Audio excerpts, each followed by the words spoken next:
Hello students, welcome back to my YouTube channel. In this video, we will learn about economic importance of gymnosperm. Last videos में हमने gymnosperms के characteristics वगैरह सारी चीजें देखी, classification देखा, क्या होते हैं, सब कुछ देख लिया। अब हम लोग उसका इकोनॉमिक इंपॉर्टेंस पढ़ने वाले हैं।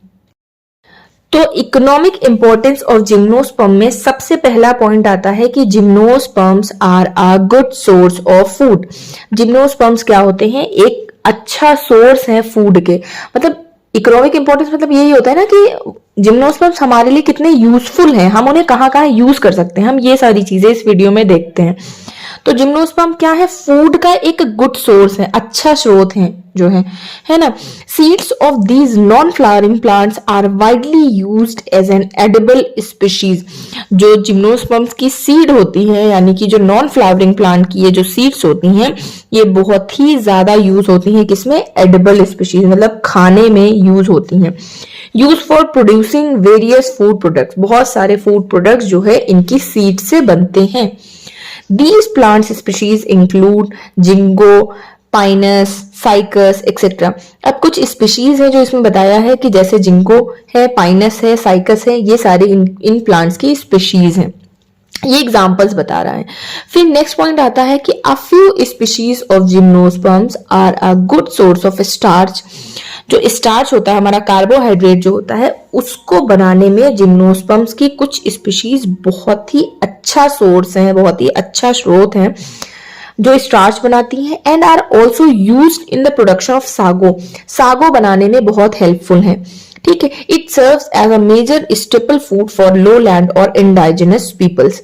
लो लैंड इंडाइजिनस पीपल यानी कि जो स्वदेशी लोग होते हैं, किसी भी एरिया के जो वहां के लोग होते हैं, उनका एक मेजर स्टेपल फूड होता है, मतलब बहुत ही कॉमन फूड होता है ये।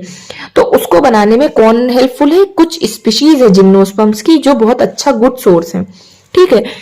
फिर in certain parts of America, America की बात आ गई कि कुछ पार्ट्स अमेरिका के क्या है, and in other lowland regions, और जो लोलैंड रीजन्स हैं अमेरिका के, the leaves of these plants species are soaked.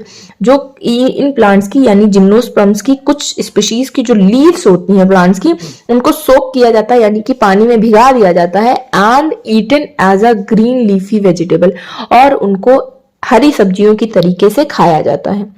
यानी कि जिम्नोस्पर्म्स की कुछ स्पीशीज की जो पत्तियां हैं वो एज अ वेजिटेबल खाई जाती हैं। नेक्स्ट आता है the different species of non flowering plants are widely used in the production of wine and also on other food products. Wine बनाने में ये हेल्पफुल है। ठीक है। उनकी जो स्पीशीज हैं जिम्नोस्पर्म्स की, कुछ ऐसी स्पीशीज हैं नॉन फ्लावरिंग प्लांट्स की जो वाइन बनाने में हेल्पफुल है। नेक्स्ट आता है अदर देन द फूड। अब फूड के अलावा, जैसे फूड सारी यही बातें हो रही हैं, तो फूड के अलावा क्या है कि gymnosperms are widely used by the pharmaceutical industry for the production of various medicine. मतलब फार्मास्यूटिकल इंडस्ट्री में भी जिम्नोस्पर्म्स का बहुत यूज है। क्या बनाने में? For the production of various medicine. बहुत सारी दवाइयां बनाने में ये जिम्नोस्पर्म्स का यूज होता है। Which are effectively use to treat infectious disease. जो कि किन बीमारियों को किन बीमारियों को से बचने के लिए यूज होती हैं, उनको ट्रीट करने में, वो इन्फेक्शियस डिजीज जो होती है, and other allergies including cold cough, जैसे जो सर्दी जुकाम हो जाता है, अस्थमा जिनको होता है, ब्रोंकाइटिस जो होता है, यानी ये सारी जो लंग्स वाली जो डिजीज होती है ना, जो इन्फेक्शन से हो जाती हैं, तो उनको ट्रीट करने में ये जो मेडिसिन बनती हैं वो हेल्पफुल होती हैं। जिम्नोस्पर्म्स से जो मेडिसिन बन रही हैं। फिर उसके बाद टैक्सस है अ जीनस ऑफ कनिफरस ट्री। जो कनिफरस वाला हमने पार्ट पढ़ा था, है ना, उसका एक एग्जांपल, एक जीनस है टैक्सस। टैक्सस का जो ट्री है is a well known for the drug Taxol. वो क्या बनाता है? ड्रग टेक्सोल बनाता है। This is an anti cancer drug है, एंटी कैंसर ड्रग है। मतलब कि एंटी कैंसर मतलब जो कैंसर को ट्रीट करे, वो दवा बनाने में ये हेल्पफुल है। कौन? टैक्सस एक जीनस है कनिफरस ट्रीज का, वो हेल्पफुल है। Which is used in the treatment of different cancers and is prepared from the bark of the taxus tree. जो टैक्सस का ट्री है, हमारा जो टैक्सस प्लांट है, ट्री है, उसकी जो बार्क होती है, यानी कि उसकी जो छाल होती है, उससे जो डिफरेंट कैंसर्स होते हैं उनका ट्रीटमेंट करने में वो हेल्पफुल है। तो आप देख सकते हैं कि ना केवल फूड में ही हेल्पफुल है, वो फार्मास्यूटिकल इंडस्ट्री में भी जिम्नोस्पर्म का कितना बड़ा रोल प्ले कर रहा है, वो कितना हेल्पफुल है, कितना यूजफुल है। नेक्स्ट पॉइंट कहता है कि different species of cycas plant, अभी हमने टैक्सस प्लांट पढ़ा, टैक्सस का ट्री पढ़ा, अब हम साइकस पे आ गए। साइकस का प्लांट क्या है? Are used in the treatment of different diseases and also in the production of different hair care products including oil, lotion, shampoo etcetera. यानी कि कह रहा है कि साइकस का जो प्लांट है, अभी तक हमने क्या पढ़ा? फूड पढ़ा कि फूड के लिए हेल्पफुल है ना, जिम्नोस्पर्म का यूज एज अ फूड किया जा रहा है, वो अच्छा सोर्स है फूड के। फिर नेक्स्ट पढ़ा कि वो फार्मास्यूटिकल इंडस्ट्री में यूजफुल है।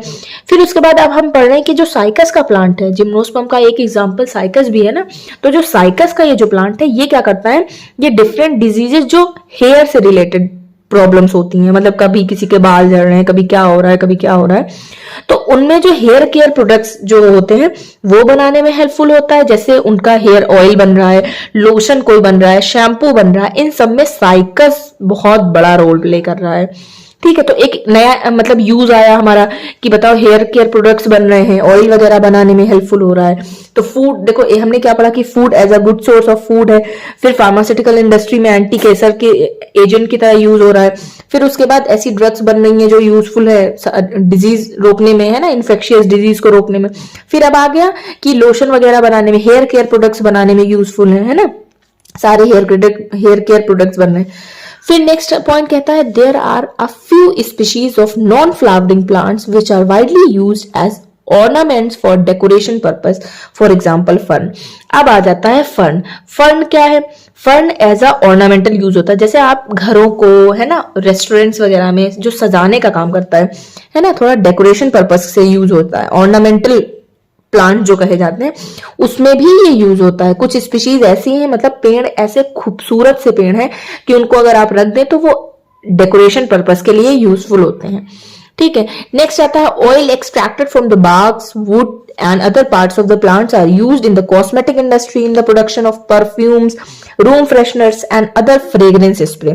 अब क्या हो रहा है कि कुछ कुछ ऐसे जिम्नोस्पर्म है जिनकी बार्क को, मतलब जिनकी छाल को निकाल के उनसे ऑयल बन रहा है, उनकी वुड से ऑयल बन रहा है, या उस प्लांट के अदर पार्ट से ऑयल जो बन रहा है वो यूज होता है कॉस्मेटिक इंडस्ट्री में, है ना, जो कॉस्मेटिक्स हम क्रीम लोशंस वगैरह यूज करते हैं उसमें यूज होता है उन इंडस्ट्री में। और जो परफ्यूम बनाने की इंडस्ट्रीज हैं, है ना, रूम फ्रेशनर्स बन रहे हैं, या कोई और फ्रेग्रेंस स्प्रे जो बन रहे हैं, उन सबके बनाने में भी जिम्नोस्पर्म का बहुत बड़ा रोल है।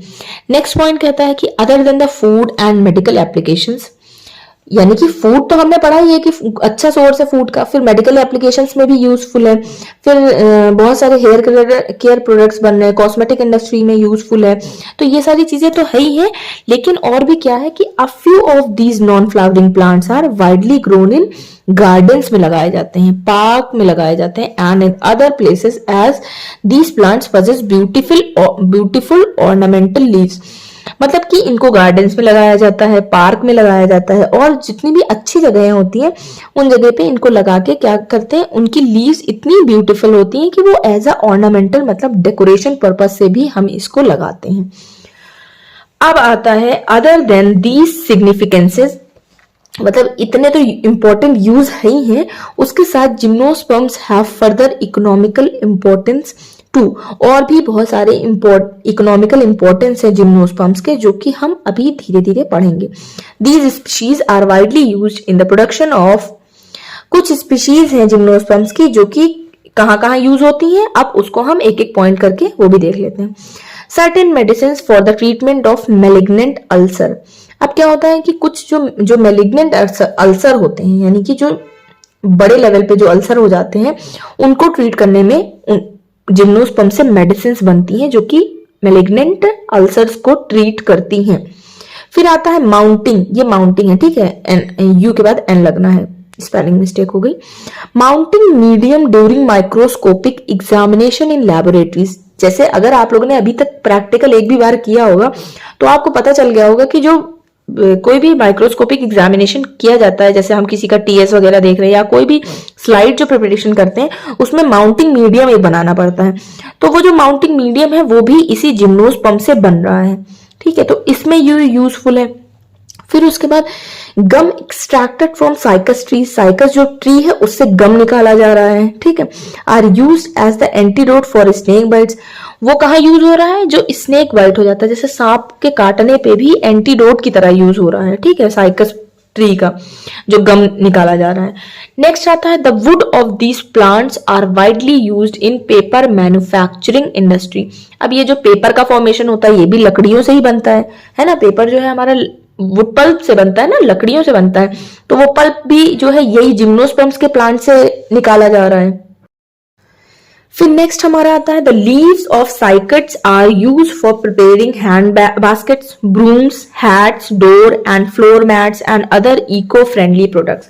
अब जो साइकट्स की जो लीव्स है, साइकट्स भी एक जिम्नोस्पर्म है, उसकी जो पत्तियां हैं वो क्या क्या बनाने में यूजफुल है, जैसे हाथ से बास्केट बना रहे हैं, है ना, बहुत लोग बनाते हैं, हाथ से बास्केट बना लिया, ब्रूम्स बना ली, झाड़ू वगैरह बन गई, हैट्स बन गई, जो टोपियां लगती हैं, डोर दरवाजे बन गए, फ्लोर मैट्स बन गई, है ना, जमीन पे बिछाने वाली जो मैट्स होती हैं, and other eco friendly products बनते हैं। और ये सारे प्रोडक्ट्स कैसे हमारे इको फ्रेंडली, मतलब इनसे कोई भी इन्वायरमेंट को कोई हार्म नहीं होगा, कोई भी नुकसान नहीं पहुंचने वाला। तो ये कैसे प्रोडक्ट्स बन रहे हैं, इको फ्रेंडली प्रोडक्ट्स बन रहे हैं।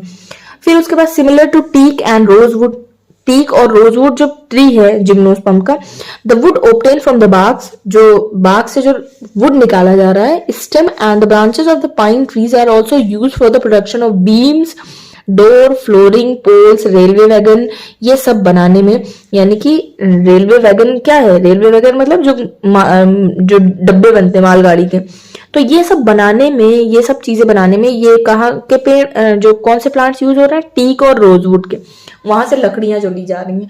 तो मतलब हमने देखो इस पूरी वीडियो में हमने ये देखा कि इकोनॉमिक इंपॉर्टेंस में हम सिर्फ सोर्स ऑफ फूड ही नहीं देख रहे हैं, कि सिर्फ खाने की ही बात नहीं हो रही। हमने देखा कि सोर्स ऑफ वुड है ना, अच्छा फूड का सोर्स है, अच्छा जो है फार्मास्यूटिकल इंडस्ट्री में यूज हो रहा है, हेयर केयर प्रोडक्ट्स बनने में यूजफुल हो रहा है, फिर कॉस्मेटिक इंडस्ट्री में यूज हो रहा है, एज अ ऑर्नामेंट यूज हो रहा है, मतलब कि ऑर्नामेंटल यूज है इसका, कि मतलब खूबसूरती के लिए हम लोग गार्डन और पार्क वगैरह में लगा रहे हैं। फिर उसके बाद हमने देखा कि कितनी सारी चीजें, इको फ्रेंडली प्रोडक्ट्स कितने सारे बन रहे हैं, मतलब बहुत सारा यूज है जिम्नोस्पर्म्स का, सिर्फ एज अ फूड सोर्स ही नहीं है। तो ये हमारी वीडियो जो है इकोनॉमिक इंपॉर्टेंस की थी। अगर आपको एक एक पॉइंट क्लियर हो गया हो तो आप लोग देखें कि वीडियो अगर अच्छी लगी हो तो प्लीज वीडियो को लाइक करें, शेयर करें और मेरे चैनल को सब्सक्राइब करें।